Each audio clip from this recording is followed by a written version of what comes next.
Hey everyone, welcome back to my channel. প্রতি বছরের ন্যায় এই বছরও গণেশ চতুর্থীতে আমাদের বাড়িতে পুজো হয়েছে। তবে এই বছরটা একটু স্পেশাল, কারণ আমি নিজের হাতে গণেশের জন্য বানিয়েছিলাম মোদক আর লাড্ডু। তো সেই জন্য আর বানাবো কিছু গাজরের হালুয়া, তারপরে ছোলার পায়েস। তো সব কিছু দেখানো সম্ভব না, এত কাজের ব্যস্ত। এটা আগের দিন, পুজোর আগের দিন। অনুষ্ঠানটা ছোট হলেও বাট ভোগের আয়োজন কিন্তু একই আছে, তো সেই জন্য একটু কাজের চাপ।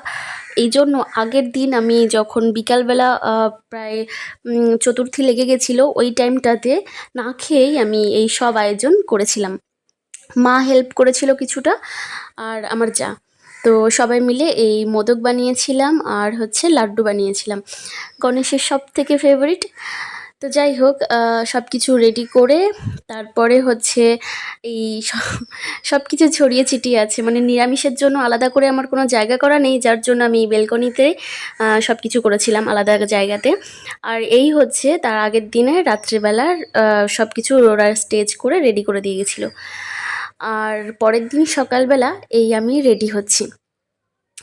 একটু পরপরই বৃষ্টি হচ্ছে আর বীভৎস গরম দিচ্ছে, যার জন্য একদম মানে জাস্ট একটুখানি টাচ আপ দিয়ে, আর তার থেকেও বড় কথা বাড়িতে পুজো হলে সাজগোজ করে একদম পরিপাটি হয়ে কখনোই মানে বসে থাকা যায় না বা যাওয়া যায় না, যার জন্য ওই যেটুকু আর কি হয় একটুখানি অল্প স্বল্প টাচ আপ দিয়ে তারপরে কাজ করতে হয়।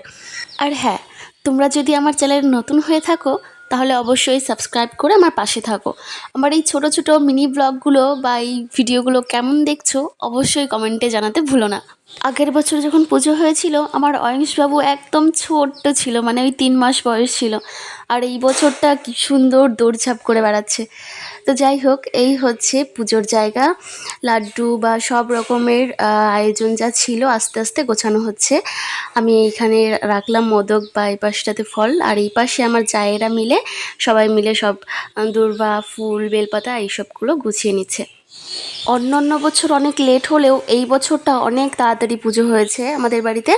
ওই 12টার মধ্যে, 11:30 12টার মধ্যেই পুজোতে বসে গেছিলো।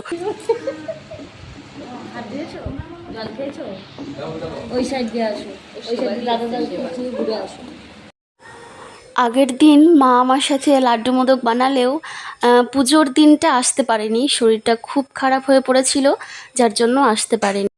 সবাই বসে পুজো দেখলেও আমি এই এক সাইডটাতে বসে কলার পাতা কাটছি ভোগের থালাতে দেবো বলে।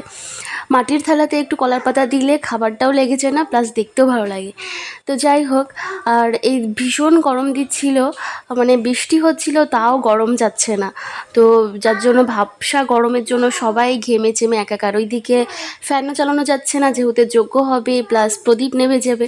তো যাই হোক, এই সব কিছু দিয়ে পুজো প্রায় মাঝ বরাবর এই সময়টাতে। এরপরে ভোগ নিবেদন হবে, তারপর যজ্ঞ হয়ে পুজো সমাপ্তি হবে। গাঁদা ফুলের মালা, তারপরে দূর্বার মালা, তারপরে রজনীগন্ধা ফুলের মালা, সব কিছু দিয়ে সেজে গুজে গণেশ ঠাকুরকে খুব সুন্দর লাগছিল দেখতে। গণেশ ঠাকুরের কাছে তোমাদের জন্য প্রার্থনা করি যেন তোমাদের প্রত্যেককে ভালো রাখে, সুস্থ রাখে এবং সাবধানে রাখে। আমার হয়েও তোমরা প্রার্থনা করো যেন আমার পরিবারকে, আমার সন্তানকে সুস্থ রাখে, ভালো রাখে।